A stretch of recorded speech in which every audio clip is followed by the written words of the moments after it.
حضرت والا کے اس چینل کو سبسکرائب کریں اور بیل آئیکن پر کلک کر کے آل کا آپشن سلیکٹ کریں تاکہ حضرت کی تمام ویڈیوز آپ تک پہنچ سکیں۔ بسم اللہ الرحمن الرحیم نحمده ونصلي على رسوله الكريم اما بعد۔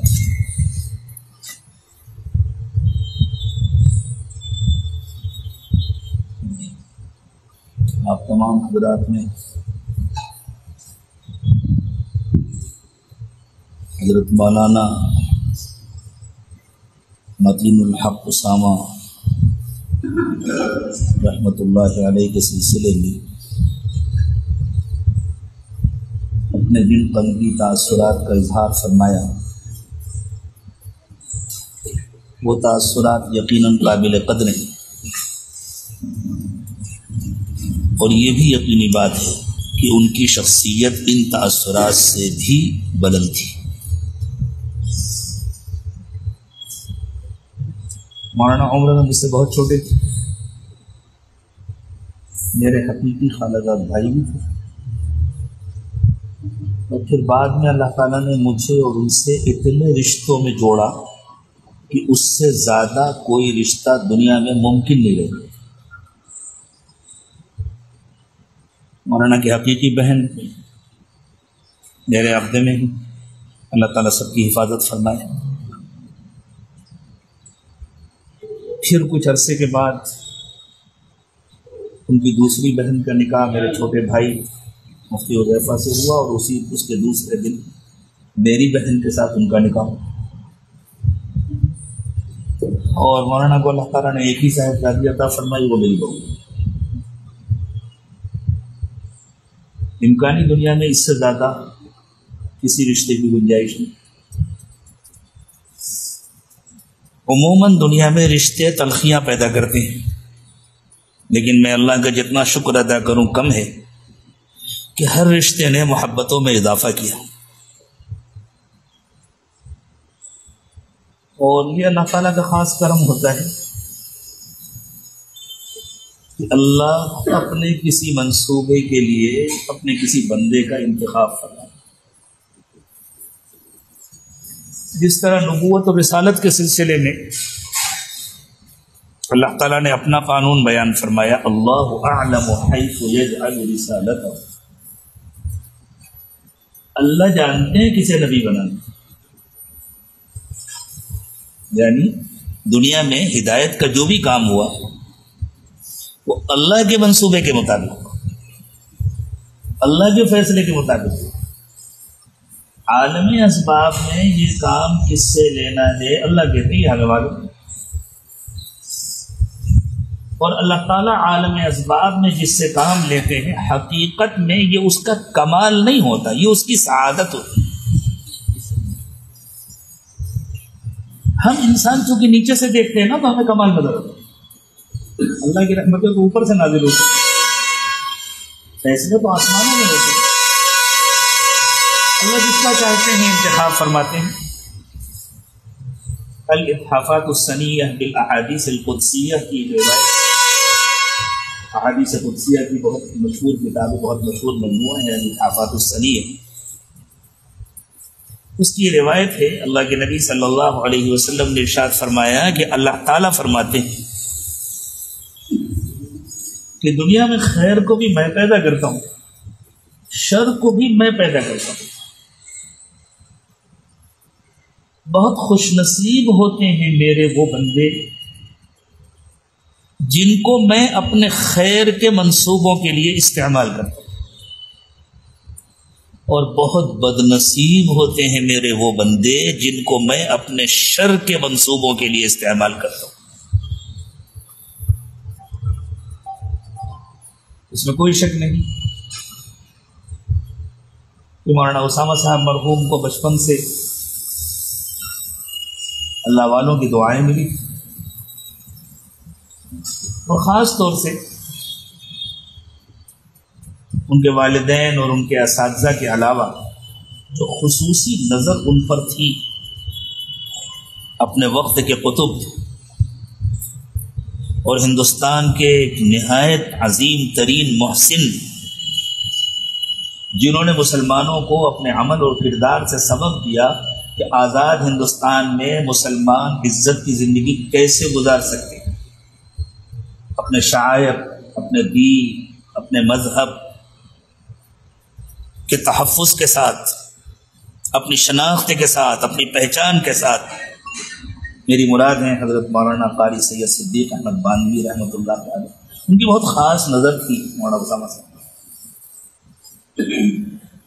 کم لوگوں کو یہ بات معلوم۔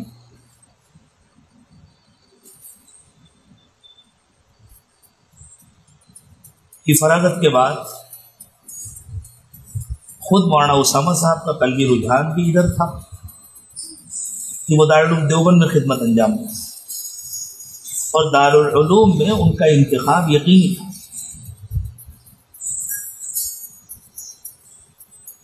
لیکن بڑوں کی منشا یہ تھی کہ وہ آ کر اپنے علاقے میں کام کریں۔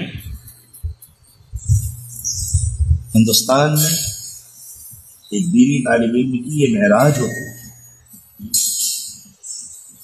کہ اسے دارالعلوم دیوبند میں خدمت کا موقع ملے، لیکن انہوں نے اپنے بڑوں کی خواہش کو ترجیح دی اور کانپور میں ان کو کام کرنے کا حکم، حتیٰ کہ وہ فراغت کے بعد مزید کچھ تکمیلات بھی کرنا چاہتے تھے دارالعلوم، اس کے لیے جانے کی تیاری تھی۔ حضرت قاری صدیق صاحب رحمۃ اللہ علیہ نے اسے روکا، فرمایا نہیں، اب کچھ ضرورت نہیں ہے، تم پڑھ چکے، بس کام کرو۔ اور کام کے سلسلے میں یہ بہت اہم بات ہوتی ہے کہ آدمی نے کام اپنی مرضی سے شروع کیا ہے یا کسی بڑے کا مامور بن کر شروع کیا۔ جب وہ کسی بڑے کا مامور بن کر کام شروع کرتا ہے تو اس بڑے کی خصوصی دعائیں اور توجہات اس کے ساتھ ہوتی ہیں۔ خوش نصیب تھے مولانا اسامہ صاحب کہ انہوں نے روز اول سے کام مامور بن کر شروع کیا۔ اس فرق کو ایک قریبی مثال سے سمجھیں۔ اس وقت عالم اسباب میں دنیا کا سب سے طاقتور ملک امریکہ ہے، جو حقیقت ہے اس کا تو انکار نہیں کیا جا سکتا۔ امریکہ کا ایک شہری ہندوستان گھومنے کے لیے، تو چونکہ وہ امریکن شہری ہے اس لیے اس کی بڑی رعایتیں ہوتی ہیں۔ ہم نے دیکھا ہے، ہم لوگ ایک مرتبہ ملیشیا کے کوالالمپور ایئرپورٹ پر اترے اور ہم وہاں کی کارروائیوں میں لائن میں لگ رہے تھے، تو ہمارے ساتھ پڑوس کے ملک کے ایک عالم، وہ بھی ایک فلائٹ سے اترے تھے، وہیں ایئرپورٹ پر ملاقات۔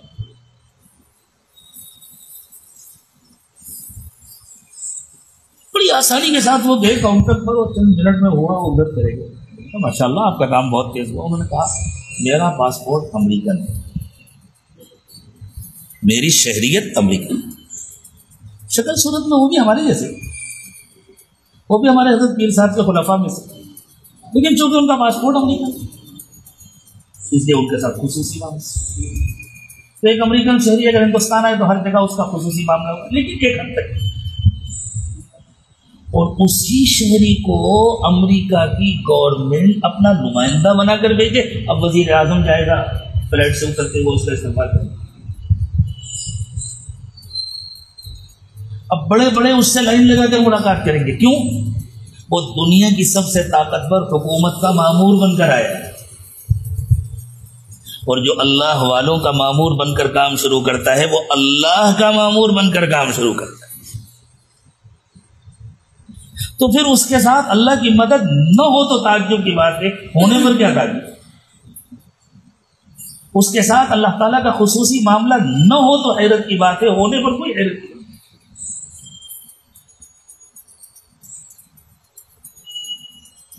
میں اپنا قلبی تاثر آپ کے سامنے پیش کر رہا ہوں کہ شاید اس پورے علاقے میں حضرت قاری صدیق صاحب رحمۃ اللہ علیہ کو اپنے چھوڑے ہوئے کاموں کی تکمیل کے لیے اپنے کسی معتمد فرد کی تلاش کی، اور ان کو وہ فرد مولانا اسامہ صاحب کی ذات میں نظر آ گیا،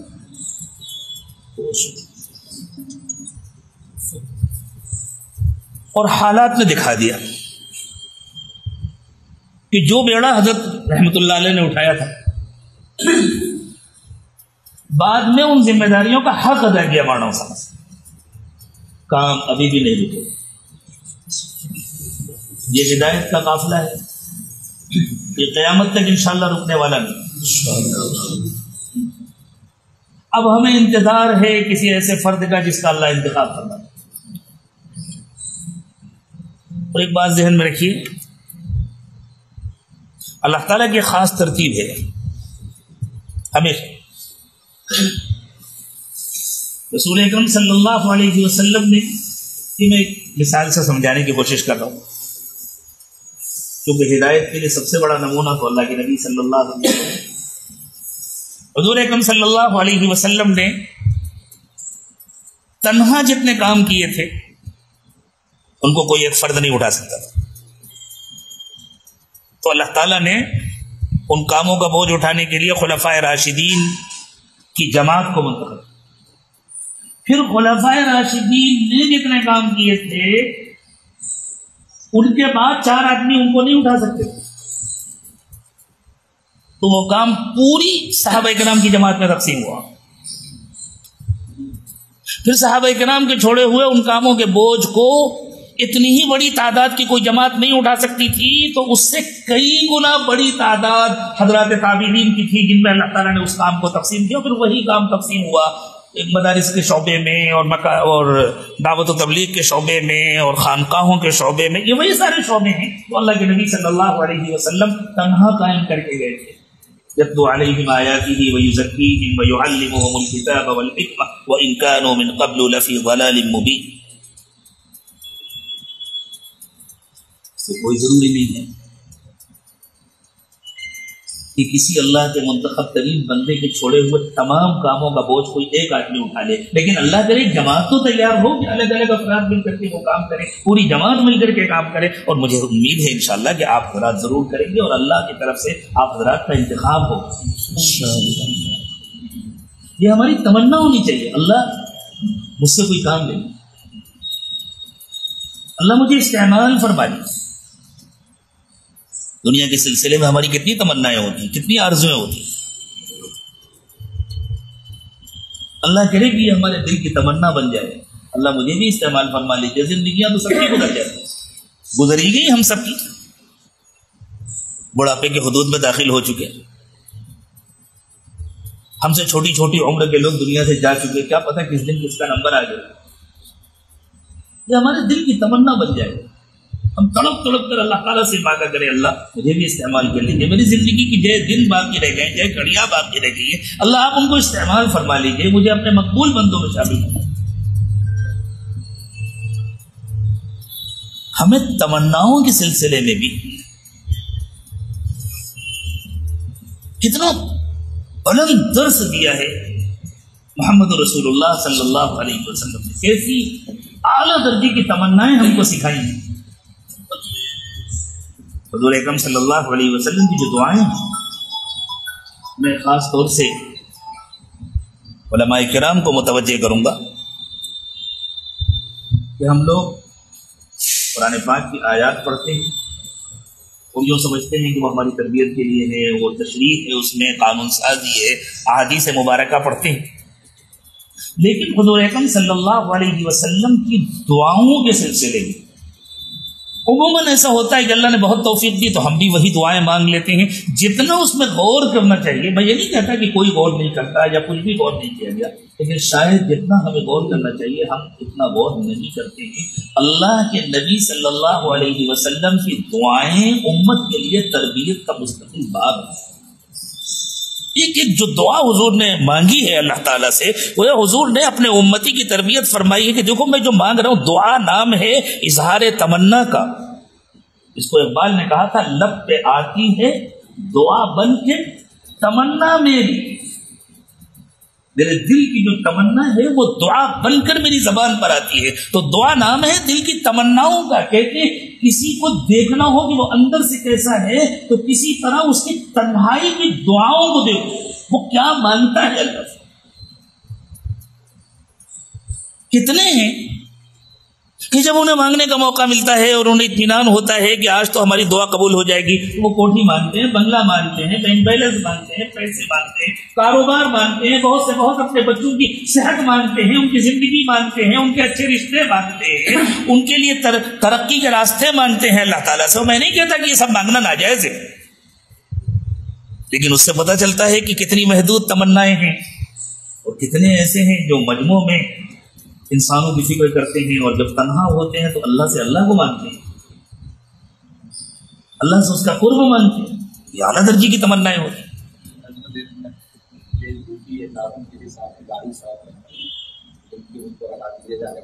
بھائی جن صاحب کی گاڑی سڑک پر ہے ذرا اس کو ایک طرف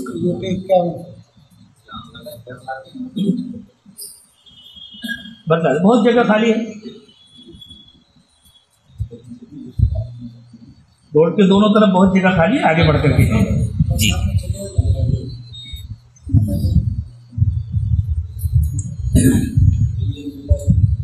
انسان کی سب سے بڑی کامیابی ہے کہ اللہ اس کو ہدایت کے لیے استعمال کرے۔ سیدنا علی کرم اللہ وجہہ سے رسول اللہ صلی اللہ علیہ وسلم نے ارشاد فرمایا، یا علی لَأَن يَهْدِيَ اللَّهُ بِكَ رَجُلًا وَاحِدًا خیر لک من حمر النعم۔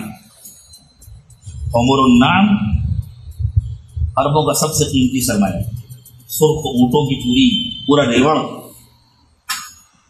اور آج بھی عرب میں سرخ اونٹ کی قیمت، ایک سرخ اونٹ کی قیمت آج بھی عرب میں مرسیڈیز کار سے زیادہ ہوتی ہے، اور کسی کو درجنوں مرسیڈیز گاڑیاں مل جائیں۔ حضور اکرم صلی اللہ علیہ وسلم نے فرمایا کہ علی اگر تمہارے ذریعے اللہ تعالیٰ کسی ایک آدمی کو ہدایت دے دے تو وہ تمہارے لیے سرخ اونٹوں سے زیادہ قیمتی۔ سیدنا عمر بن عبدالعزیز رحمۃ اللہ علیہ کے زمانے میں پورے علاقے مسلمان ہونے لگے،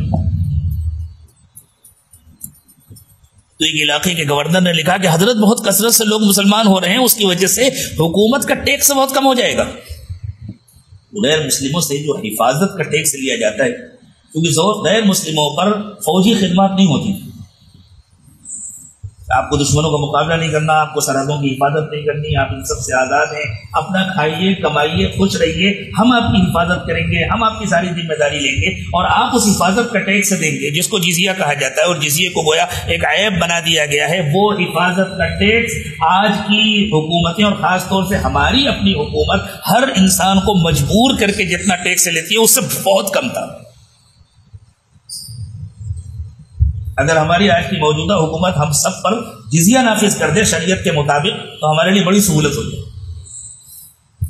باقی سارے ٹیکس ختم کر دے۔ اور جس چیز کی سب سے زیادہ ضرورت ہے انسان کو جینے کے لیے، عالم اسباب میں ایندھن کی، ہماری حکومت ماشاءاللہ سب سے زیادہ اسی پر ٹیکس وصول کرتی۔ تو ایک گورنر نے لکھا حضرت عمر بن عبدالعزیز کو کہ حضرت جس کثرت سے لوگ مسلمان ہو رہے ہیں اس کی وجہ سے حکومت کی آمدنی بہت گھٹ رہی ہے، اجازت ہو تو پابندی لگا دی جائے۔ سیدنا عمر بن عبدالعزیز رحمۃ اللہ علیہ جو بلا شبہ اپنے اوصاف کے اعتبار سے جن کی حکومت خلافت راشدہ کا تکملہ اور تتمہ سمجھی جاتی ہے، انہوں نے جواب میں لکھا تھا، بھائی اللہ کے نبی صلی اللہ علیہ وسلم دنیا میں ٹیکس وصول کرنے نہیں انسانوں کی ہدایت کے لیے تشریف لائے تھے، اس لیے اور ہدایت کی کوشش کی جائے، حکومت کو ٹیکس ملے یا نہ ملے اور ہدایت کی کوشش کی جائے، اور غالباً یہی الفاظ ہیں، ہو سکتا ہے کچھ فرق ہو جائے، بعث رسول اللہ صلی اللہ علیہ وسلم ہادیا ولم یبعث جابیا، حضور ٹیکس وصول کرنے نہیں آئے تھے، انسانوں کو اللہ سے جوڑنے آئے۔ اس سلسلے میں اللہ کے نبی صلی اللہ علیہ وسلم کی کیا تمنا تھی؟ تنہائی میں جب کوئی سننے والا نہیں، اللہ سے مانگ رہے ہیں اور اپنے دل کی بات اللہ کے دربار میں رکھ رہے ہیں، تو فرماتے ہیں اللہم اہدنا واہد بنا واجعلنا سببا لمن اہتدی، اللہ ہمیں ہدایت دیجیے۔ سب سے بڑا مسئلہ تو ہمارا اپنی ذات کا ہے نا، اگر ہم ہدایت یافتہ نہیں ہوئے اور ہمارے ذریعے دنیا میں بہت ہدایت کا کام ہو گیا تو ہمارے ان کاموں کے نتیجے میں لوگ جنت میں جا رہے ہوں گے، اور اپنے نیت کے کھوٹ کی وجہ سے ہم خدا نخواستہ کہیں ہو جا رہے۔ بہت ڈرنے کی بات ہے. اللہ کے نبی صلی اللہ علیہ وسلم نے ارشاد فرمایا ان اللہ تعالی لیؤید. میں جو بھی حدیث آپ کو سناؤں گا وہ اس اعتراف کے ساتھ سناؤں گا.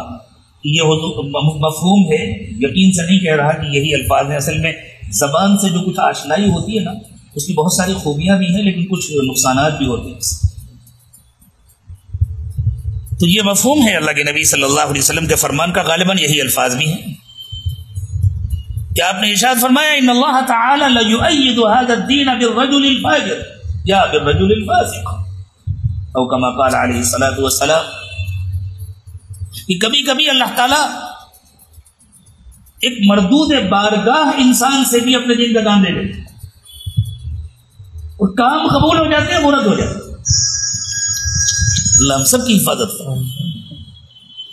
اس لیے ہر کام کرنے والے کے لیے ضروری ہے کہ وہ جتنی محنت باہر کر رہا ہو اس سے زیادہ محنت اپنی ذات پر کر رہا ہو, اس کی تنہائیاں اللہ کی یاد سے آباد ہوں.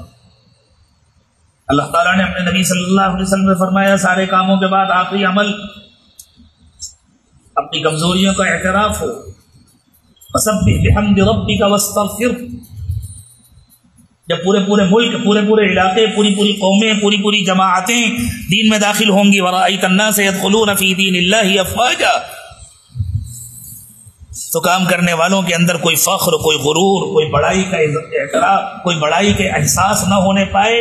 ان کے اندر اور اپنی کمزوریوں کا اعتراف ہو. فسبح بحمد ربک, وہ اللہ کی تسبیح بیان کریں گے. اللہ آپ کی ذات بے عیب ہے, یہ سب تو آپ کے کام ہیں. اگر آپ نے ہمیں استعمال کر لیا تو آپ کا کرم ہے اللہ, اور ہمارا اپنا جو قصور ہے, ہماری اپنی جو گندگیاں ہیں ان کا اثر کام پر نہ پڑ جائے. اللہ کام کو بھی بچا لیجیے اور ہماری بھی حفاظت فرمائیے. واستغفر, یہ مفہوم ہے واستغفر انہ کان توابا. اور اللہ کہتے ہیں اگر تمہارے اندر یہ صفت آ گئی تو ہم معاف کریں, ہم تمہیں قبول کر لیں گے. پھر ہم تمہیں رائے گاہ نہیں کریں گے, ہم تم کو ضائع نہیں کریں گے. ہم تو یہ چاہتے ہیں کہ تم عاجزی کے ساتھ کام کرو, باقی ہم نے تم سے کام لیا ہے تو ہم تم کو نوازیں گے. کتنا بڑا وعدہ ہے انہ کان توابا, یہ بہت بڑی خوشخبری ہے. لیکن اس خوشخبری کے لیے شرط ہے فسبح بحمد ربک واستغفر. تو سب سے پہلے اللہ کے نبی صلی اللہ علیہ وسلم اپنے لیے, صحابہ کرام کے لیے, اپنے ساتھیوں کے لیے دعا فرماتے تھے اللہم اہدنا. پھر فرماتے تھے واہدی بینا, اللہ ہمیں دوسروں کی ہدایت کا ذریعہ بنا. اور اس سے آگے بڑھ کر فرماتے تھے وجعلنا سببا لمن اہتدى. اللہ دنیا میں کہیں بھی آپ جس کو بھی ہدایت دیں اس میں کچھ حصہ ہمارا بھی بنا دیجیے. ہمیں ساری دنیا کی ہدایت کی تمنا ہو, ہمیں ساری دنیا کی ہدایت کی فکر ہو, ہم ساری دنیا کی ہدایت کی دعائیں مانگ رہے ہوں. پھر امریکہ میں, روس میں, آسٹریلیا میں, افریقہ کے کسی جزیرے میں, افریقہ کے جنگل کی کسی چھوٹی سی بستی میں جس کا ہم نے یا ہمارے گھر والوں نے کبھی نام بھی نہ سنا ہو, وہاں بھی اگر اللہ نے کسی کو ہدایت دی تو چونکہ ہماری تمنا تھی کہ ساری دنیا کو ہدایت مل جائے, تو انشاءاللہ اس کی ہدایت کا پورا اجر جس طرح جو ظاہری سبب ہوں گے جو لوگ ان کو ملے گا, انشاءاللہ ان تمناؤں کی وجہ سے ہم کو بھی ملے گا. یہی تمنائیں ہیں جو انسان کے لیے محرک بنتی ہیں. ہم لفظ محرک کا اپنی زبان میں بہت استعمال کرتے ہیں. عربی میں محرک انجن کو کہتے ہیں, انجن ہی تو گاڑی کو چلاتا ہے. یہی تمنائیں ہیں جو اصل میں ہمیں چلاتی ہیں. اور میرے عزیزوں اور دوستوں, یہی تمنائیں تھیں جو اتنی بیماریوں کے باوجود, جسمانی ثقل اور بوجھ کے باوجود, بے پناہ تکان کے باوجود, بے حساب ذمہ داریوں کے باوجود, یہی تمنائیں ہیں جو ہمارے اور آپ کے ممدوح مولانا اسامہ صاحب کو چلاتی. ان کا بچپن میرے سامنے گزرا ہے, میں نے ان کو گود میں کھلایا. وہ مجھ سے 6-7 سال چھوٹے تھے. بچپن میں ہم ان کو صرف اسامہ کہتے ہیں. ان کا شرارت بھرا بچپن مجھے اب تک یاد ہے. وہ گھر کے سب سے شریر اور ذہین بچوں میں سے, اور وہ اور میرے چھوٹے بھائی حذیفہ تقریباً ہم عمر تھے, کچھ 9-10 سال کا فرق تھا. حذیفہ سے وہ بڑے تھے, اور ان دونوں 9-10 مہینے کا فرق تھا. اور ان کا آپس میں ساتھ میں کھیلنا اور لڑنا اور جھگڑنا ہم لوگ چھڑایا بھی کرتے تھے. پھر ایک دور تھا کہ ہم ان کو مولوی اسامہ کہنے لگے تھے، اور پھر ایک دور ایسا بھی آیا کہ مولوی اسامہ کہتے ہوئے تکلف ہوتا تھا، ہم ان کو مولانا اسامہ صاحب کہتے تھے. اور دل اس کا اعتراف کرتا تھا کہ کم عمری کے باوجود اللہ نے ان کو ہم سب سے بہت آگے بڑھا دیا. عموماً حضرت پیر صاحب دامت برکاتہم سے تعلق کے بعد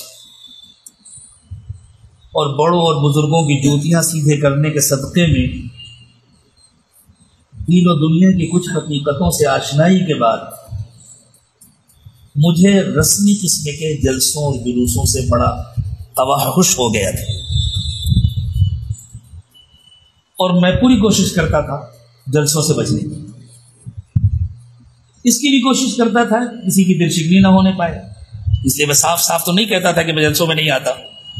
کیا پتا کون کس اخلاص کے ساتھ کام کر رہا ہے اور اللہ تعالیٰ کس کے کس جذبے کو قبول کر لے. لیکن اپنی مصروفیات کا عذر کر کے، کبھی اپنے دوسرے آزار بیان کر کے پوری کوشش کرتا تھا کہ میں جلسوں سے بچوں. اور اگر کہیں مجبوراً شرکت کرنی پڑی شرح صدر کے ساتھ تو شرکت بہت کم ہوئی. لیکن میرے بچے یہاں موجود ہیں، یہ گواہ ہیں کہ میں نے گھر میں کئی مرتبہ تذکرہ کیا. یہ میرے بیٹے شجاع جو مولانا اسامہ صاحب کے سگے بھانجے بھی ہیں، داماد بھی ہیں، ان کے سامنے، ان کی والدہ کے سامنے، ان کی والدہ سے میں نے کئی مرتبہ کہا کہ میں صرف تمہارے بھائی صاحب کے جلسوں میں جاتا ہوں اور پورے شرح صدر کے ساتھ جاتا ہوں، اس لیے کہ میں ان کو رسمی جلسے نہیں سمجھتا.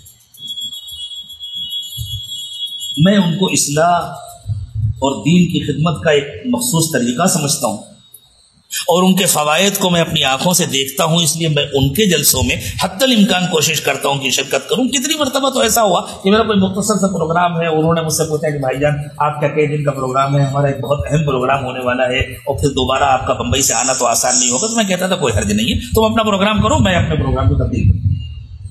میں تھوڑا سا آگے بڑھتا ہوں، میں اپنے ٹکٹ کو تبدیل کروں. بہت نوازا تھا اللہ تعالیٰ نے ان کو، بہت نوازا، اور بہت چھوٹی سی عمر میں اللہ تعالیٰ نے بڑی خوبیوں سے نوازا تھا اور بہت کام لیا. یہ اللہ کے فیصلے ہوتے، اور ان فیصلوں میں ہمارے لیے تسلی کا بہت بڑا سامان ہے. ابھی اللہ کی طرف سے اس ملک میں مسلمانوں کا عزت کے ساتھ جینا مقدر ہے. ابھی اس ملک میں اسلام کی حفاظت مقدر ہے، اس لیے اللہ تعالیٰ مسلسل اپنے ایسے بندوں کو پیدا کر رہے ہیں جن سے دین کی حفاظت کا اللہ کام ہے. اسپین میں مسلمانوں نے 800 سال حکومت کی، لیکن کیا ہوا؟ اللہ کی منتخب شخصیات ایک ایک کر کے اٹھ گئی تھی. ہاں، ادھر 4-6 مہینے میں جس تیزی کے ساتھ اللہ کے منتخب بندے اٹھے ہیں، انہوں نے ان حالات میں دل میں بہت ڈر پیدا کر دیا ہے کہ اللہ کہیں آپ کے فیصلے بدل تو نہیں رہے، اور بہت زیادہ رونے اور بہت زیادہ رجوع کرنے اور بہت زیادہ مانگنے کی ضرورت ہے کہ اللہ تعالیٰ دین کی بھی حفاظت فرمائے، دینداروں کی بھی حفاظت فرمائے، پوری امت کی حفاظت فرمائے، اور اللہ اس کے لیے ہمیں آپ کو استعمال فرمائے، عافیت کے ساتھ استعمال فرمائے. اللہ جو چاہے معاملہ کرے. ہماری نیت تو یہ ہو کہ اللہ آپ جو معاملہ کریں گے، ہمیں جیسے بھی استعمال کریں گے، ہم آپ سے راضی ہیں. اللہ ہم آپ کے بندے ہیں. تو ایک انجینئر کار بناتا ہے، وہ چکا بناتا ہے، نیچے لگاتا ہے جس میں کیچڑ لگتا ہے، پانی لگتا ہے. وہ ایک چکا بناتا ہے، اسٹیئرنگ میں فٹ کر دیتا ہے، وہ کتنا صاف ستھرا ہوتا ہے، اس میں آدمی ہاتھ رکھتا ہے. باہر کا حصہ بھی بناتا ہے، اندر کا بھی حصہ بناتا ہے. وہی لوہا ہے، وہی سامان ہے، وہ لوہا اعتراض نہیں کرتا اب آپ نے ہمیں یہاں کیوں لگا دیا، ان کو وہاں کیوں لگا دیا. وہ اس لیے کہ وہ بنانے والے انجینئر کے ہاتھوں مجبور ہیں. آپ بھی اللہ کے بندے ہیں، اللہ نے جہاں چاہے استعمال کر لیں. لیکن ہم قربان جائیں محمد رسول اللہ صلی اللہ علیہ وسلم کی تربیت کی کہ حضور اکرم صلی اللہ علیہ وسلم نے اللہ تعالیٰ سے مانگا، اللہ آپ جو چاہے میرے ساتھ معاملہ کریں، میں آپ سے راضی ہوں. طائف کا میدان ہے اور اللہ کے نبی صلی اللہ علیہ وسلم مانگ رہے ہیں، اور دوسرے موقع پر بھی اللہ نے آپ نے مانگا اللہ آپ میرے ساتھ جو چاہے معاملہ کرے میں راضی ہوں، اللہ آپ مجھے کٹا دیں، پٹا دیں، میرا قیمہ بنوا دیں، مجھے دشمنوں کے حوالے کر دیں، میری بوٹیاں نچوا دیں، اللہ میں آپ سے راضی ہوں، لیکن اللہ آپ کے عافیت کے خزانے میں کوئی کمی تو نہیں ہے، اللہ میں بندہ ہوں، آپ میرے ساتھ عافیت کا معاملہ کریں، ولیکن عافیتک اوسع۔ ہم اللہ سے مانگے اللہ آپ ہمیں استعمال کر لیں، اور آپ جس طرح بھی استعمال کریں گے ہم آپ سے راضی ہیں۔ اللہ ہماری تمنا یہ ہے کہ آپ ہمیں حفاظت کے ساتھ استعمال کریں، آپ ہمیں عافیت کے ساتھ استعمال کریں، آپ ہم پر اتنا بوجھ نہ ڈالیں جس کو اٹھانا ہمارے لیے مشکل ہو جائے۔ ربنا لا تحملنا ما لا طاقة لنا به واعف عنا واغفر لنا وارحمنا انت مولانا۔ اللہ آپ ہی ہمارے نگراں ہیں، آپ ہی ہمارے سرپرست ہیں، ہمیں معاف فرما دیجیے، اور اللہ ہماری طاقت سے بڑھ کر بوجھ نہ ڈالیے، لیکن اگر آپ ڈال دیں گے تو اللہ ہم سے شکایت نہیں کریں گے کہ اتنا بڑا بوجھ کیوں ڈالیں۔ یہ حقیقی تعلق ہے ہمارا اپنے بڑوں کے ساتھ، ہم اپنا تن من دھن سب کچھ اللہ کے لیے لگا دینے کے واسطے ہر وقت تیار ہیں۔ اور ایک آخری بات عرض کر کے میں نے شاید بہت زیادہ وقت لے لیا آپ حضرات کا، دینداروں اور دنیا داروں میں کیا فرق ہوتا ہے؟ میں نے کہہ تو دیا تھا آخری بات، لیکن میں اخیر میں 2-3 باتیں عرض کروں۔ دینداروں اور دنیا داروں میں فرق کیا ہوتا ہے؟ دور دور سے کسی کا عقیدت مند بننا بہت آسان ہے، دور کی چمک دمک دیکھ کر متاثر ہو جانا بہت آسان ہے۔ بڑا سے بڑا دنیا کا لیڈر ہو، بڑا سے بڑا دنیا کا لیڈر، جو شخص اس کے قریب ہوتا ہے،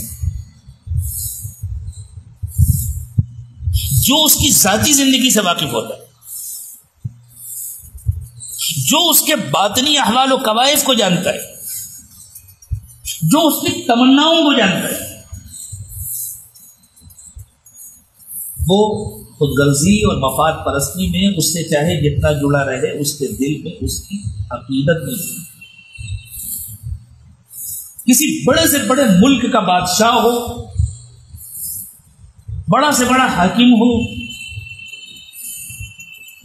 کسی جمہوری حکومت کا وزیر اعظم ہو، جو لوگ ان کے بالکل قریب ہوتے ہیں وہ اپنے مفادات کے لیے ان سے جڑے ہوتے ہیں، لیکن ان کے دلوں میں ان کی عقیدت نہیں ہوتی۔ دور والے بیچارے جن کو آج کی زبان میں اندھ بھکت کہا جاتا ہے، ان کے دلوں میں بہت ساری عقیدتیں ہوتی ہیں، اس لیے کہ انہوں نے شخصیت کو قریب سے دیکھا نہیں ہوتا۔ بلا استثناء یہ ہر دنیا دار کا حال ہوتا ہے، بلا استثناء، اس میں کوئی شاذ و نادر نہیں ہوگا، 100% ہر دنیا دار کا یہی حال ہوتا ہے۔ اس لیے کہ اس دنیا دار کے دل کی جو تمنائیں ہوتی ہیں نا، وہ ایسی ہوتی ہیں کہ کسی کو بھی، کسی بھی سمجھدار انسان کو جس کے اندر تھوڑی سی بھی انسانیت ہو، اس کو ان سے گھن آئے، اس کو ان سے نفرت ہو۔ اور ہر دیندار کا حال یہ ہوتا ہے کہ دور رہ کر، ناآشنا ہونے کی وجہ سے، غلط پروپیگنڈوں کا شکار ہو کر، غلط فہمی کی وجہ سے اس سے نفرت ہو سکتی ہے، لیکن جو اس کو قریب سے دیکھتا ہے، جو اس کی تنہائیوں سے واقف ہوتا ہے، جو اس کی تمنا اور آرزوؤں کو جانتا ہے، چاہے اس کے اندر شیطان حسد پیدا کر دے، لیکن پھر بھی اس کے دل کو ٹٹول کر کے دیکھیے تو ایک قسم کی عقیدت اس کے دل میں ضرور ہے، اور وہی عقیدت بسا اوقات اس شخص کی اپنی تربیت نہ ہونے کی وجہ سے حسد کا سبب بنتی ہے۔ جتنی وہ عقیدت پڑھتی ہے نا، اس کی اپنی تربیت نہیں ہوتی تو وہ اس کا مقابلہ کرنے کی کوشش کرتا ہے، تو یہ حسد کی قوت، یہ اصل میں اس عقیدت کی طاقت ہے۔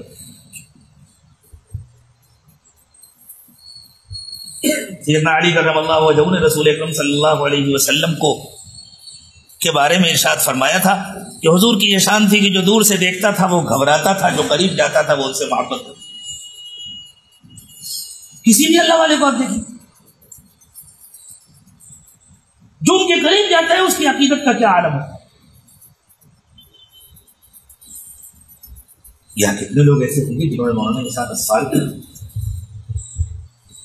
مولانا فرید صاحب نے بتایا کہ مولانا سفر میں بھی تاکید کرتے رہتے تھے، بھائی بات چیت کیوں کر رہے ہو، وقت کیوں ضائع کر رہے ہو، ذکر کرو۔ اکثر لوگ وہ ہیں جنہوں نے ان کے ساتھ کام کیا۔ مولانا عبد الرحمان صاحب ہیں جو فرط جذبات کی وجہ سے اپنے تاثرات کا اظہار نہیں کر سکے۔ ہم تو چاہتے تھے کہ حق ایجوکیشن کے راستے سے اللہ تعالیٰ نے مولانا سے جو کام کیا، عجیب و غریب صفات کا حامل تھا وہ اللہ کا بندہ۔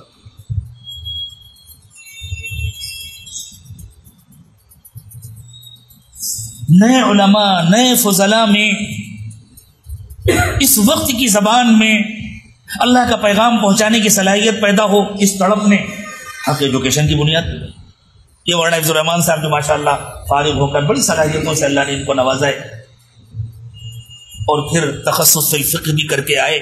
اب مولانا کو ڈر لگا اتنا قیمتی ہیرا کہ کانپور سے باہر نہ چلا جائے، ان کو پکڑ کر کے آپ ایجوکیشن۔ کبھی سنیے گا ان سے ان کی اپنی کہانی، اور یہ خلوص کا نتیجہ تھا کہ وہ ادارہ جس کی الگ سے ضرورت کے مطابق اپنی ذاتی عمارت اب تک نہیں ہو سکی، اس نے انسانوں کی شکل میں کتنی عمارتیں کھڑی کر دی۔ اینٹ و پتھر کی عمارت نہ ہونے کے باوجود اس نے کتنے قیمتی افراد کھڑے کر دیے، کتنے قیمتی نمائندے ملک کے مختلف علاقوں میں اور خاص طور سے یو پی کے مختلف علاقوں میں ایسے پیدا کر دیے جو باطل کی آنکھ سے آنکھ ملا کر کے آج کی زبان میں حق کا پیغام پہنچانے کی صلاحیت رکھتے ہیں۔ لیکن چونکہ یہ ادارہ قائم ہوا تھا مدارس کے فضلاء کے لیے، اللہ کرے کہ قائم رہے اپنی اسی شان کے ساتھ، اپنی آب و تاب کے ساتھ، اور اللہ کرے کہ قیامت تک اس کا فیض جاری رہے۔ پھر دل میں تڑپ پیدا ہوئی کہ مسلمانوں کے وہ قیمتی بچے جو غیر مسلموں کے مدرسوں اسکولوں میں جا رہے ہیں، دولت مندوں کے وہ بچے جو انگلش میڈیم اسکولوں میں پڑھتے ہیں اور پڑھائی کم ہوتی ہے اور ان کے دل و دماغ کی ڈھلائی زیادہ ہوتی ہے، انہیں اندر سے مرتد بنایا جاتا ہے، کوشش کی جاتی ہے مرتد بنانے کی۔ ایسے ہی ماحول فراہم کر کے، اس سے زیادہ اعلیٰ درجے کی معیاری تعلیم فراہم کر کے ان کو اس ارتداد کے ماحول سے بچایا جائے، اس کی فکر پڑ۔ کئی سالوں سے مولانا اس فکر میں تھے۔ مولانا عبد الرحمان صاحب گواہ ایک اعلیٰ درجے کا انگلش میڈیم اسکول نہایت اعلیٰ معیاری تعلیم کے ساتھ اور خالص اسلامی تربیتی ماحول میں قائم کیا جائے۔ اپنی بہت ساری فکروں میں وہ اس عاجز کو بھی شریک رکھتے تھے۔ کئی نشستیں ہوئیں، کئی مشورے ہوئے، اور اس کے سلسلے میں ملک کے بعض دور دراز علاقوں کے اسفار ہوئے، کیونکہ اس کے تقریباً ہر مشورے میں شریک رہتا تھا اور ان اسفار میں بھی میں شریک تھا، اس لیے میں قریب سے واقف ہوں، جانتا ہوں۔ اور اب تک اس کا انتظام نہیں ہو سکا۔ بعض احباب جن سے تعاون مل رہا تھا وہ بھی اللہ کو پیارے ہو گئے، جو اصل محرک تھے مولانا اسامہ صاحب وہ بھی اللہ کو پیارے ہو گئے۔ لیکن کام تو اللہ کا ہے، اللہ تعالیٰ آسان فرما دے، اللہ بعد میں رہنے والوں سے کام لے لے اور ان کے لیے صدقہ جاریہ بنا دے۔ اتنی فکریں اور اتنی جہد کی فکریں ایک انسان کے لیے سوچنا مشکل ہے۔ ہم سوچ سوچ کر جتنی فکروں کی فہرست بنا سکتے ہیں، مولانا ان تمام میدانوں میں عملاً کامیاب ترین نمائندگی کر رہے ہیں۔ یہ اللہ کی خاص توفیق سے ہوتا ہے۔ ذالک فضل اللہ یؤتیہ من یشاء واللہ ذو الفضل العظیم۔ اور مولانا کا یہ ارادہ تھا کہ ایک نمونے کا ایسا اسکول پہلے کانپور میں قائم کرے اور پھر یو پی کے مختلف اضلاع میں دوسرے علماء کو توجہ دلا کر کے اسی جیسے اور اسکول قائم کیے جائے، اور یہ اس وقت کی بہت بڑی ضرورت ہے۔ میں نے جان بوجھ کر کے اس کا تذکرہ کیا آپ حضرات کے ساتھ میں کہ آپ لوگ بھی اس کی فکر ہو رہے ہیں، اور اس سلسلے میں چونکہ کافی حد تک کام کر چکے ہیں مولانا عبد الرحمان صاحب، اس لیے کیا کیا عملی دشواریاں آتی ہیں اور کیا کیا امکانات ہیں، ہمیں ہمیشہ ہر کام میں، دنیا کو اللہ نے دارالاسباب بنایا ہے، امکانات پہ بھی نظر رکھنا چاہیے اور دشواریوں پر اور رکاوٹوں پر بھی نظر رکھنی چاہیے، اور پھر ان امکانات کو عملی جامہ کیسے پہنایا جا سکتا ہے اور ان رکاوٹوں سے اور ان کے شر و فتنوں سے کیسے بچا جا سکتا ہے، ان سب پر غور بھی کرنا چاہیے، دعا بھی کرنی چاہیے۔ اللہ کرے کہ وہ سارے ادھورے کام جن کو مولانا چھوڑ کر کے گئے ہیں، اور یہ حقیقت ہے دنیا میں کوئی انسان ایسا نہیں ہے جو اس کا دعویٰ کر سکے کہ میں نے کوئی کام ادھورا نہیں چھوڑا، میں کام پورا کر کے جا رہا ہوں. پوری انسانی تاریخ میں ایک نام کو الگ کر کے، صرف ایک نام ہے جس کو الگ کیا جا سکتا ہے، ورنہ پوری انسانی تاریخ میں کوئی حاکم، کوئی فاتح، کوئی بڑا سے بڑا حکمراں، کوئی بڑا سے بڑا مفکر، مدبر، محقق، عالم، کوئی محدث، کوئی فقیہ، کوئی داعی اسلام، دنیا میں جتنے شعبے ہیں حق کے یا باطل کے،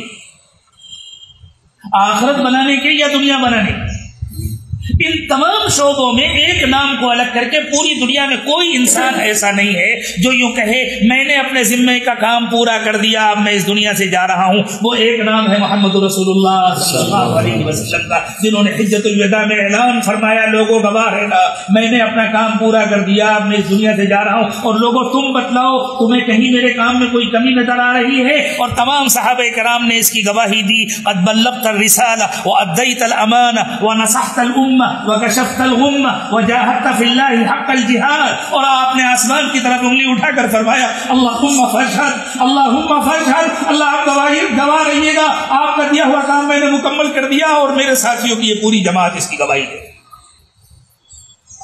اس لیے یہ تو ممکن ہی نہیں کہ کسی کا کام مکمل ہو، ہر ایک کام کو چھوڑ کر جاتا ہے. قابل مبارکباد ہیں وہ لوگ جو خیر کے کاموں کو چھوڑ کر جاتے ہیں، جو اچھے کاموں کو چھوڑ کر جاتے ہیں، کاموں کی راہیں ہموار کر کے جاتے ہیں، کم از کم بلڈنگ کھڑی کر کے جاتے ہیں. وہ گھر بنانا مشکل ہوتا ہے، اس کی حفاظت کرنا آسان ہوتا ہے کہ بچوں تمہارے ابا نے گھر تو بنا دیا تھا، اب اس کا رنگ روغن تمہارے ذمے ہے، اب اس کی دیواروں کی حفاظت تمہارے ذمے ہے، دیکھنا کہیں ٹوٹ جائے تو پلاسٹر کر لینا. چھوٹے کام ہوتے ہیں. تو ہم لوگ بڑے خوش نصیب ہیں کہ اللہ نے اپنے ایک بندے کا انتخاب کر کے پورے ملک میں، خاص طور سے میں یو پی اور اس علاقے کی بات کر رہا ہوں، کہ ایک خیر کی تعمیر کر کے گئے ہیں، ایک عمارت کھڑی کر کے گئے ہیں. اب اللہ بعد والوں کو اس عمارت کی حفاظت کرنے کی پوری توفیق عطا. باتیں تو اتنی کبھی نہیں ختم ہوں، اور کوئی یہ کہہ بھی نہیں سکتا کہ میں نے ساری باتیں کہی. اس سلسلے کی جو ایک ہی شخصیت ہے محمد رسول اللہ صلی اللہ علیہ وسلم. لیکن جو کچھ بھی عرض کیا گیا اللہ کی توفیق سے اس وقت اللہ تعالیٰ اسے قبول فرما لیا. اللہ اس پوری جماعت کو قبول فرمایا. اور کتنے وہ لوگ جو یہاں آنا چاہتے ہوں گے لیکن اس وقت کے حالات کی وجہ سے نہیں آ سکے، اللہ ان سب کو قبول فرمائے اور اللہ تعالیٰ اسے قبول فرمائے. آپ حضرات نے کہا کہ شاید ہی کوئی گاؤں ہو، شاید ہی کوئی چپا ہو جہاں مولانا اسامہ صاحب تقریر کا لے گئے ہوں، لیکن اس کے باوجود میں تو کہتا ہوں کہ انشاءاللہ جہاں وہ نہیں بھی جا سکے، جن گھروں تک ان کی آواز نہیں پہنچ سکی، اللہ نے چاہا تو ان گھروں تک بھی جب اللہ چاہیں گے تعلیم کی، تربیت کی، ہدایت کی جو روشنی پہنچے گی، مجھے پورا یقین ہے اللہ کی رحمت سے کہ اس کا اجر بھی حضرت مولانا اسامہ صاحب کو ملے گا، اس لیے کہ ان کی تمناؤں سے کوئی گھر خالی نہیں تھا، ان کی تمناؤں سے کوئی فرد خالی نہیں. حیرت انگیز ہمت اللہ تعالیٰ نے عطا فرمائی. ہم تو کم ہمت لوگوں میں کبھی کبھی کچھ قانونی اور اصولی باتیں بھی کرتے تھے.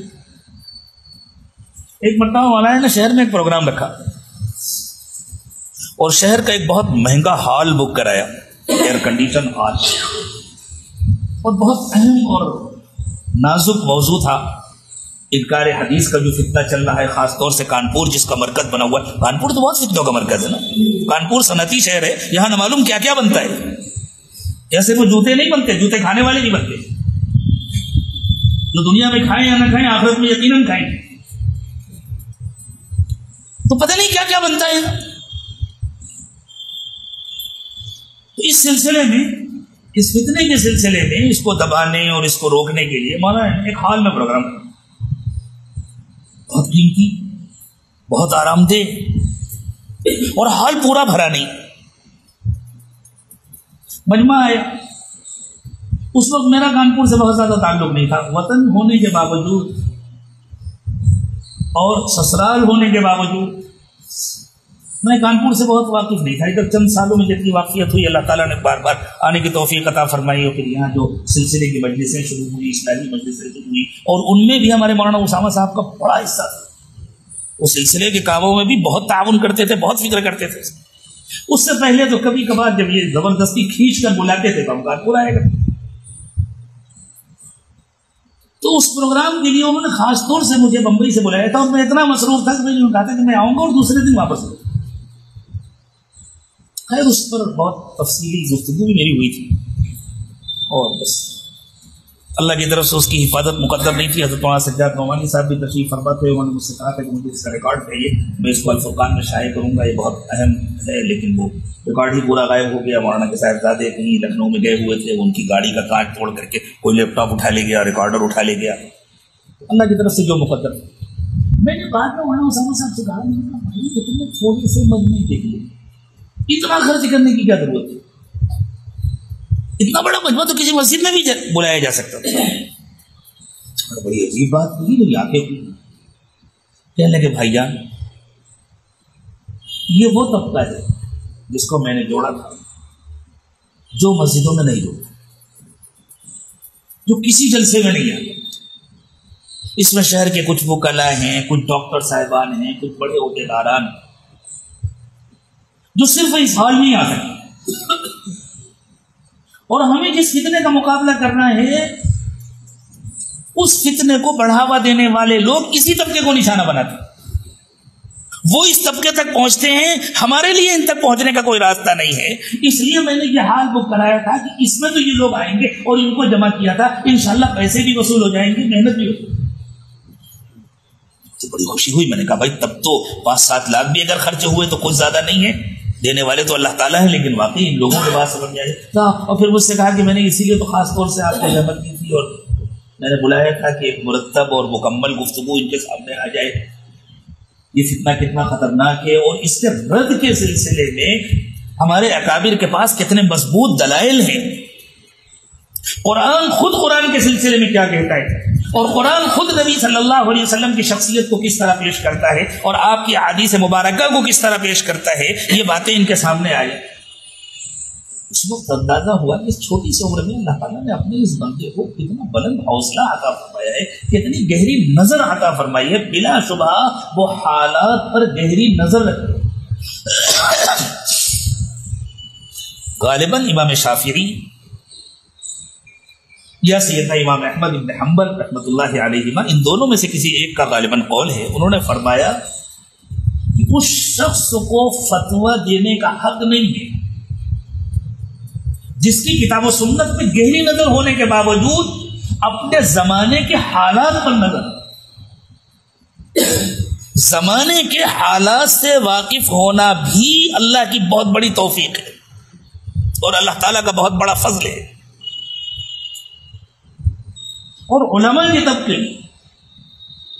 بعض وہ دانشور حضرات جن کو بڑا دعویٰ ہوتا ہے کہ وہ زمانے سے واقف ہے، اور وہ زمانے ہی سے واقف ہوتے ہیں، کتاب و سنت سے تو واقف ہوتے ہی نہیں بیچارے، لیکن کتاب و سنت سے واقفیت کے ساتھ ساتھ زمانے سے بھی گہری واقفیت رکھنے والے افراد ہر زمانے میں ہمارے پاس بہت کم ہوئے ہیں، اور اس زمانے میں ان میں ایک نمایاں نام تھا مولانا اسامہ صاحب کا۔ میں گھر کا فرد ہو کر کے یہ گواہی دے رہا ہوں،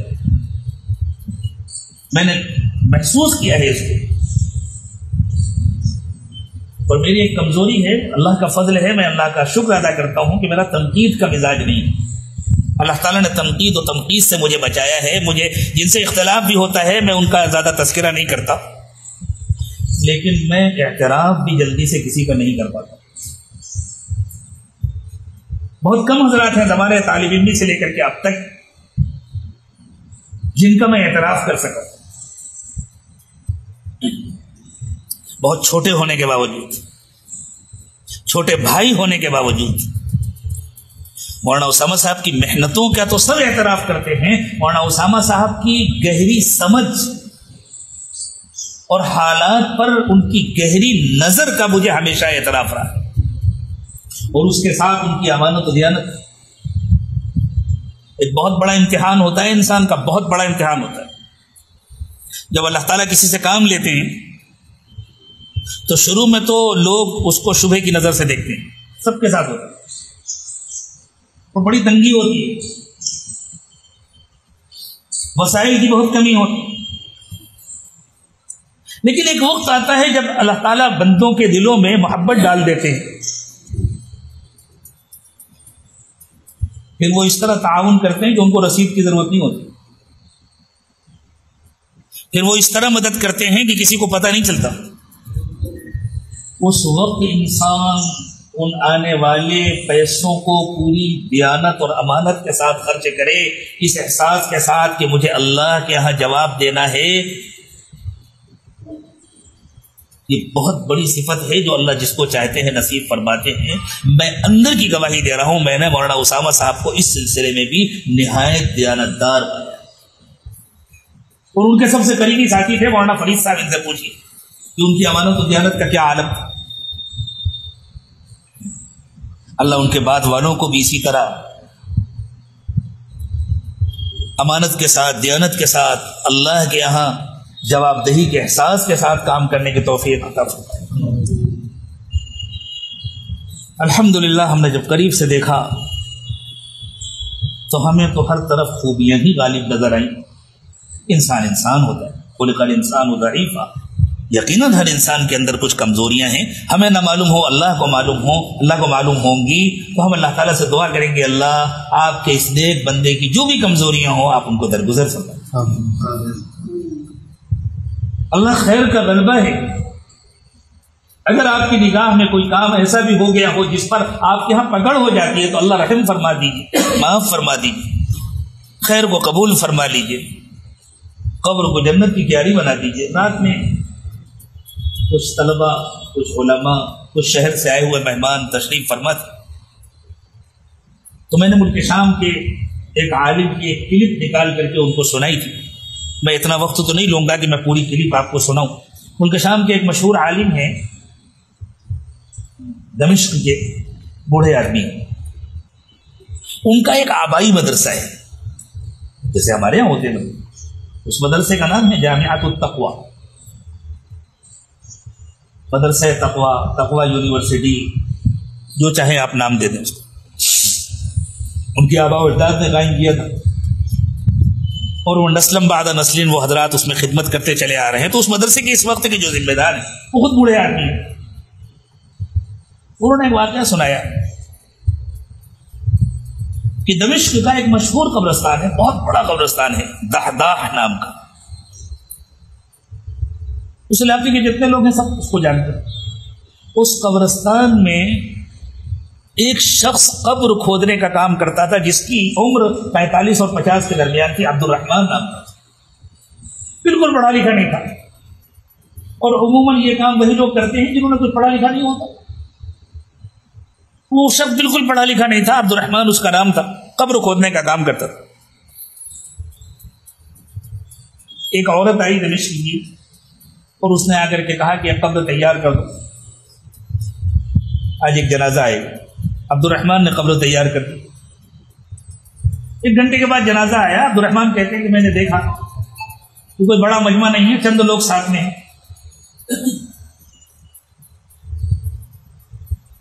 تو اندازہ ہو گیا کسی غریب گھر کا جنازہ ہے. جنازہ رکھا گیا، میت کو نکالا گیا، اور جب قبر میں اتارنے لگے اور عبد الرحمن قبر کے اندر تھے اور انہوں نے ہاتھ میں لے کر کے اتارنا چاہا تو اچانک عبد الرحمن کو نظر آیا کہ قبر تا حد نظر وسیع ہو گئی اور ایک بہت خوبصورت باغیچہ بن گئی. اور 2 لوگ بہت عمدہ قسم کے گھوڑوں پر بیٹھ کر کے آئے ہیں. انہوں نے میت کو لیا اور لے چلا. بظاہر تو میت عبد الرحمن کے ہاتھ میں تھی، لیکن ان کو نظر آیا کہ ان کی روح کو، چونکہ ایک مثالی جسم بھی ہوتا ہے، اس کو لے گئے. عبد الرحمن بے ہوش ہو کے گئے، وہ میت بھی اندر. عبد الرحمن لوگ سمجھے کسی وجہ سے چکر آ گیا ہوگا، اور کسی کو کچھ نہیں نظر آیا. پانی کا چھیٹا ویٹا دیا. خود وہ عبد الرحمن کہتے ہیں کہ میں نے بھی سوچا کہ پتہ نہیں کوئی خیال آیا ہوگا کیا ہوا. چند مہینوں کے بعد وہی عورت دوبارہ آئی اور اس نے آگے کہا کہ ایک قبر تیار کر دو. کہتے ہیں 1-1.5 گھنٹے کے بعد پھر ایک جنازہ آیا. پھر ایسے تھوڑے سے لوگ تھے اسی خاندان کے. عبد الرحمن کہتے ہیں کہ اس مرتبہ جو میں نے ہاتھ میں میت کو لیا اتارنے کے لیے، پھر مجھے قبر ویسی ہی کشادہ نہ کوئی جنت کا باغ بن گئی. اور پھر میں نے دیکھا کہ گھوڑوں پر سوار 2 لوگ آئے اور میت کو لے کے چلے گئے. لیکن چونکہ پہلے ایک تجربہ ہو چکا تھا اس لیے عبد الرحمن کے اندر برداشت کی طاقت آ گئی تھی. اب کی بے ہوش نہیں ہوئے. انہوں نے انتظار کیا جیسے قبر برابر ہوئی اور لوگ گئے اور وہ عورت جانے لگی. یہ اس کے پیچھے پیچھے بھاگے اور تھوڑی دور جا کر کے کہنے لگے کہ اماں تم کون ہو, کہاں رہتی ہو, کس کا جنازہ تھا؟ تو اس عورت نے کہا کہ دیکھو میں پہلے ہی مصیبت زدہ ہوں, میرے 2 بچوں کا انتقال ہو چکا, مجھے کیوں پریشان کر رہے ہو, مجھے جانے دو. ان کا نہیں, میں پریشان نہیں کر رہا ہوں آپ کو, اصل میں نے ایسا دیکھا ہے اپنی آنکھوں سے, اس لیے میں آپ سے پوچھ رہا ہوں, اللہ کے واسطے بتلا دو یہ دونوں مردے کون تھے اور یہ کیا کرتے تھے؟ تو اس عورت نے کہا کہ پہلے جس کا جنازہ میں لے کر آئی تھی وہ میرا چھوٹا بیٹا تھا اور وہ ایک مدرسے کا طالب علم تھا, دین کا علم حاصل کر رہا تھا. یہ دوسرا کا یہ اس کا بڑا بھائی تھا, اس کا بھی انتقال ہو گیا. یہ خود تو مدرسے میں نہیں پڑھ سکا تھا, یہ کارپینٹر تھا, عربی میں جس کو نجار کہتے ہیں, بڑھئی جس کو کہتے ہیں ہماری زبان میں, کچھ لکڑی کے صوفے وغیرہ کچھ بناتا ہوگا, اور یہ اپنے بھائی کا خرچ برداشت کرتا ہے. ان علاقوں میں ایسے مدرسے نہیں ہوتے تھے جیسے ہمارے یہاں جو چندے سے چلتے ہیں. یہاں تو اللہ تعالیٰ نے طالب علموں کو ہر قسم کے بوجھ سے آزاد کر رکھا ہے, رہو کھاؤ پیو. وہاں تو اپنا خرچ برداشت کرنا پڑتا تھا. کہ یہ بھائی کا خرچ دیتا. عبد الرحمن کو خیال ہوا یا اللہ طالب علم کا اتنا اکرام اور طالب علم کا خرچ برداشت کرنے والے کا اتنا اکرام, مجھے بھی طالب علم بننا چاہیے. قبرستان چھوڑا اور پہنچے جامعۃ التوبہ, اور وہاں کے اس وقت کے جو ذمہ دار عالم تھے ان سے کہا کہ حضرت میرا داخلہ لے لیجئے, میں پڑھوں گا. اس سے پہلے کچھ پڑھا ہے؟ کہا نہیں کچھ بھی نہیں پڑھا, مجھے تو اپنا نام لکھنا بھی نہیں آتا. اللہ کے بندے عمر پوری گزار چکے, 50 کے قریب پہنچ رہے ہو, اب پڑھنے کے لیے آئے ہو, جاؤ کچھ کام کرو, اب کیا ضرورت ہے پڑھنے کی, اب اس عمر میں کیا پڑھ سکو گے؟ انہوں نے خوشامد کی کہ نہیں حضرت میرا داخلہ لیجیے, میں پڑھ سکوں یا نہ پڑھ سکوں, میں طالب علم بننا چاہتا ہوں. انہوں نے پوچھا کہ آخر وجہ کیا ہے اس کی؟ تو عبد الرحمن نے اپنا پورا واقعہ سنایا کہ ایسا ایسا میں نے اپنی آنکھوں سے دیکھا ہے اور میں طالب علم بننا چاہتا ہوں. انہوں نے کہا ٹھیک ہے پھر آ جاؤ, کل سے پڑھنا شروع کر دو. پڑھنا شروع کر دیا اور وہ ملک شام کے مشہور فقیہ اور محقق عالم ہوئے شیخ عبد الرحمن الحفاظ رحمۃ اللہ علیہ.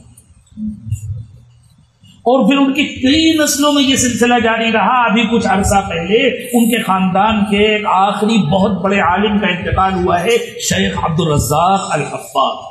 سب حفار کہے جاتے تھے. حفار کے معنی ہے قبر کھدو. پتہ نہیں آپ کے یہاں کیا کہتے ہیں, ہمارے یہاں بمبئی کی زبان میں قبر کھودنے والوں کو قبر کھدو کیا کہتے ہیں. یہاں قبر کھودنے والے کو کیا کہتے ہیں؟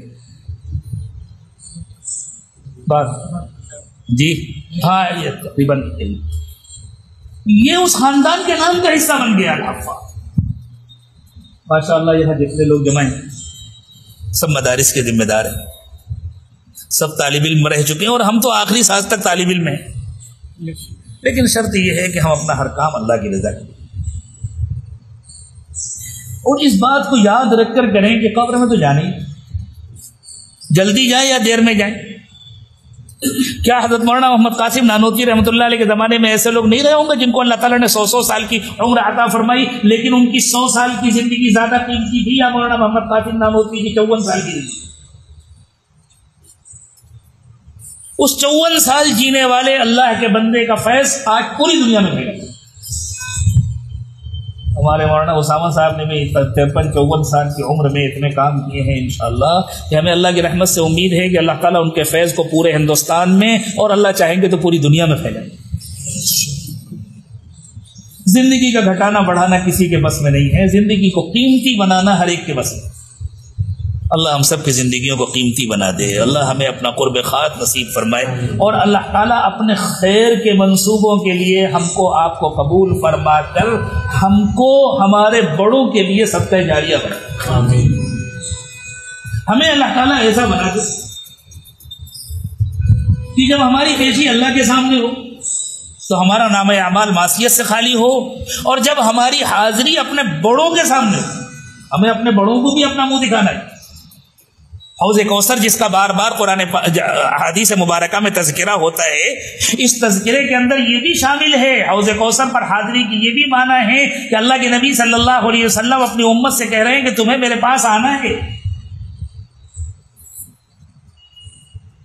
اللہ کرے کہ جب ہم اپنے بزرگوں کے سامنے جائیں، رسول اکرم صلی اللہ علیہ وسلم کے سامنے جائیں، تو ہمیں شرمندگی نہ ہو کہ آپ ہمارے ذمے جو کام کر کے گئے تھے ہم اسے پورا نہیں کر پائے تھے، ہمیں خوشی ہو اور ان کی طرف سے ہم کو شاباشی ملے کہ شاباش ہو ہمارے بچوں، شاباش ہو ہمارے چھوٹوں، شاباش ہو جن کو ہم اپنا کام دے کر کے آئے تھے کہ تم ہماری آرزوؤں اور تمناؤں کے مطابق کام پورا کر کے آئے، یا کم از کم اپنے حد تک کام کر کے آگے والوں کے حوالے کر کے آئے ہو۔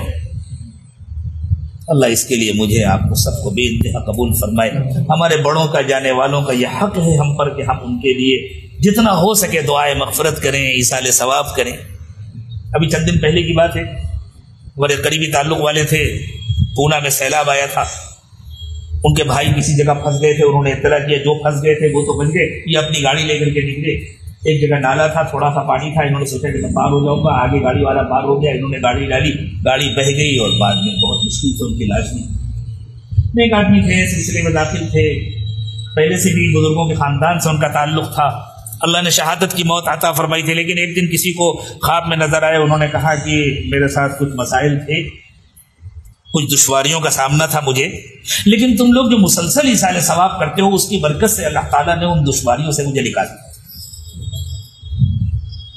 تو یہ خراج عقیدت ہے، یہ بڑوں کی خدمت کا ایک حصہ ہے کہ ہم ان کے لیے مسلسل، اپنے تمام بڑوں کے لیے، اپنے تمام بزرگوں کے لیے مسلسل ایصال ثواب کریں کہ خدا نہ خواستہ ان میں سے کوئی بھی اگر کسی دشواری میں ہو تو اللہ تعالیٰ اس دشواری سے اس کو نکال دے، اور اللہ نہ کرے کہ کوئی کسی دشواری میں ہو، اللہ تعالیٰ ہمارے ایصال ثواب کے ذریعے سے ان کو اپنے قرب کے اور اعلیٰ سے اعلیٰ مقامات عطا فرمائے۔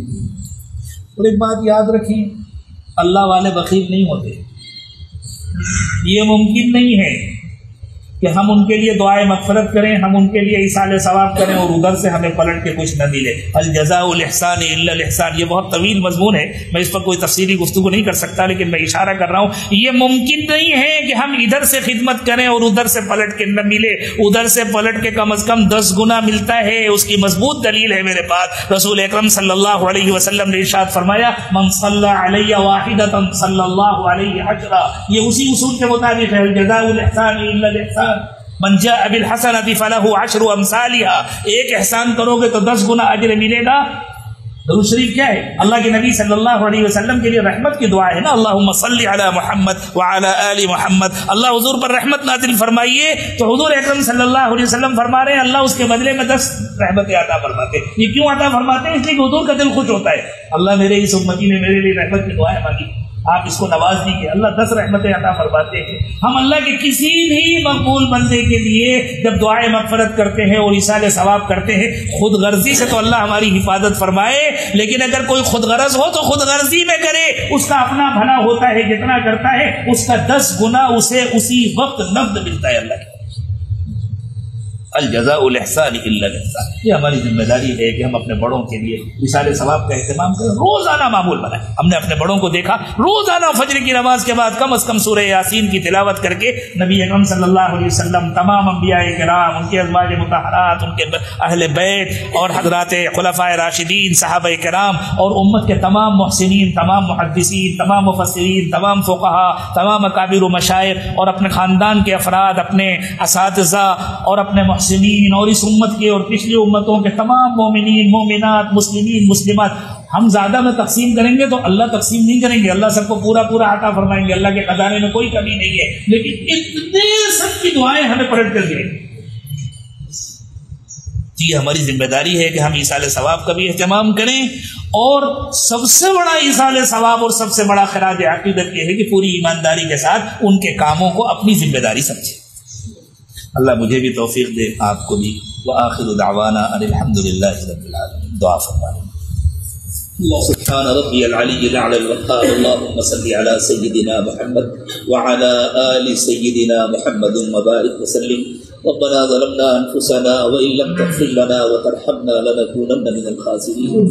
ربنا لا تزغ قلوبنا بعد إذ هديتنا وهب لنا من لدنك رحمة إنك أنت الوهاب رب اغفر وارحم وأنت خير الراحمين رب اغفر وارحم وتجاوز عما تعلم إنك أنت الأعز الأكرم ربنا لا تؤاخذنا إن نسينا أو أخطأنا ربنا ولا تحمل علينا إصرا كما حملته على الذين من قبلنا ربنا ولا تحملنا ما لا طاقة لنا به واعف عنا واغفر لنا وارحمنا أنت مولانا فانصرنا على القوم الكافرين پروردگار عالم ہم آپ کے عاجز اور کمزور بندے ہیں آپ کے دربار میں حاضر ہیں اللہ سب سے پہلے تو ہم اقراری مجرم بن کر آپ کے دربار میں حاضر ہیں اللہ ہم سے نہ آپ کا کوئی حق ادا ہو سکا نہ آپ کے نبی صلی اللہ علیہ وسلم کا کوئی حق ادا ہو سکا نہ دین کا حق ادا ہو سکا نہ عام انسانوں کا حق ادا ہو سکا اللہ ہمارے قصور کو معاف فرما دیجیے اللہ ہم نااہلوں کو اہل بنا دیجیے اللہ ہم سب کو اپنے مقبول بندوں میں شامل فرما لیجیے اللہ اب تک کی ہماری تمام کمیوں اور کوتاہیوں کو معاف فرما دیجیے اللہ آئندہ پاک و صاف زندگی نصیب فرما دیجیے اور اے اللہ ہم اپنے حسن ظن کے مطابق آپ کے ایک نیک و مقبول بندے کو یاد کرنے کے لیے یہاں جمع ہوئے ہیں اللہ آپ ان کے تمام کاموں کو قبول فرما لیجیے اللہ آپ ان کے تمام کاموں کو قبول فرما لیجیے اللہ حسنات کو قبول فرما لیجیے اور اللہ انسان ہونے کی وجہ سے ان سے جو بھی کمیاں کوتاہیاں ہوئی ہوں اللہ ان کو معاف فرما دیجیے اللہ ان کو معاف فرما دیجیے اللہ ان کی قبر کو جنت کی کیاری بنا دیجیے اور اللہ قبر تو ہم سب کا بھی انتظار کر رہی ہے اللہ ہمیں بھی اپنی اپنی قبروں میں جانا ہے اللہ ہمارے جانے سے پہلے ہماری قبروں کو جنت کی کیاری بنانے کا فیصلہ فرما دیجیے اللہ مرنے سے پہلے موت کی تیاری کرنے کی توفیق عطا فرما دیجیے اللہ کتنے خوش نصیب ہیں وہ لوگ جنہوں نے ہر دم آپ کو راضی کرنے والے کام کیے اللہ ہمیں بھی ان کے نقش قدم پر چلنے کی توفیق عطا فرمائیے اللہ خاص طور سے اس وقت حضرت مولانا اسامہ صاحب کی ان کے والد حضرت مولانا عبید الحق صاحب کی اللہ ان کے خسر اور میرے والد حضرت مولانا نفیس اکبر صاحب کی اللہ مولانا اسامہ صاحب کی والدہ کی اللہ ان کی نانی کی ہم سب کی نانی کی اللہ ہمارے خاندان کے تمام بڑوں اور بزرگوں کی ہمارے اکابر و مشائخ کی ہمارے اساتذہ کی اور اللہ اس امت کے تمام اکابر و مشائخ کی اللہ سب کی مغفرت فرما دیجیے اللہ آپ نے جن کی مغفرت فرما دی انہیں اپنے قرب کے اعلیٰ درجات نصیب فرمائیے اللہ کاموں کو بھی قبول فرما لیجیے کام کرنے والوں کو بھی قبول فرما لیجیے اللہ چھوٹوں کو بڑوں کے چھوڑے ہوئے کاموں کو پورا کرنے کی توفیق عطا فرمائیے ادھورے کاموں کو تکمیل تک پہنچانے کی توفیق عطا فرمائیے اللہ انہوں نے کانپور شہر کے لیے پورے یو پی کے لیے پورے علاقے کے لیے جو خواب دیکھے تھے اللہ ان خوابوں کو عافیت کے ساتھ شرمندہ تعبیر فرما دیجیے اللہ ان خوابوں کی اچھی تعبیر سب کو آنکھوں سے دکھا دیجیے اللہ ان کے چھوڑے ہوئے کاموں کو مکمل کرا دیجیے اللہ اس وقت کے ہمارے جمع ہونے کو قبول فرما لیجیے اللہ ہم سب کے لیے خیر کے فیصلے فرما دیجیے اے اللہ خطرات روز بروز بڑھ رہے ہیں اللہ یہ وبائی بیماری جو اس وقت پورے ہندوستان میں بلکہ پوری دنیا میں پھیلی ہوئی ہے اللہ صاف نظر آ رہا ہے بندوں کی نافرمانیوں کی وجہ سے ہم سب کے گناہوں کی وجہ سے اللہ آپ بہت ناراض ہو گئے ہیں آپ کے نبی صلی اللہ علیہ وسلم نے فرمایا تھا جب انسانوں میں کھلم کھلا بے حیائی کے کام ہوتے ہیں تو اللہ ایسی بیماریاں بھیجتے ہیں جن کا پہلے والوں نے کبھی نام بھی نہیں سنا تھا اللہ ہم نے اپنی آنکھوں سے دیکھ لیا اللہ آپ بہت ناراض ہیں اللہ آپ کی ناراضگی سے ہم پناہ مانگتے ہیں اللہ آپ کی ناراضگی سے ہم پناہ مانگتے ہیں اللہم انا نعوذ برضاک من سخطک اللہم انا نعوذ برضاک من سخطک وبعافیتک من عقوبتک ونعوذ بک منک لا نحصی ثناء علیک انت کما اثنیت علی نفسک اللہ حفاظت فرمائیے اللہ ہم سب کی حفاظت فرمائیے اللہ گناہوں کو ختم کر دیجیے اللہ آپ نے شیطان کو بہت ڈھیل دے دی ہے اللہ دنیا بے حیائیوں سے بھر گئی ہے اللہ تنہائیاں گناہوں سے لبریز ہو گئی ہے اللہ ہماری تنہائیوں کو اپنی یاد سے آباد فرما دیجیے اللہ ہماری تنہائیوں کو اپنی یاد سے آباد فرما دیجیے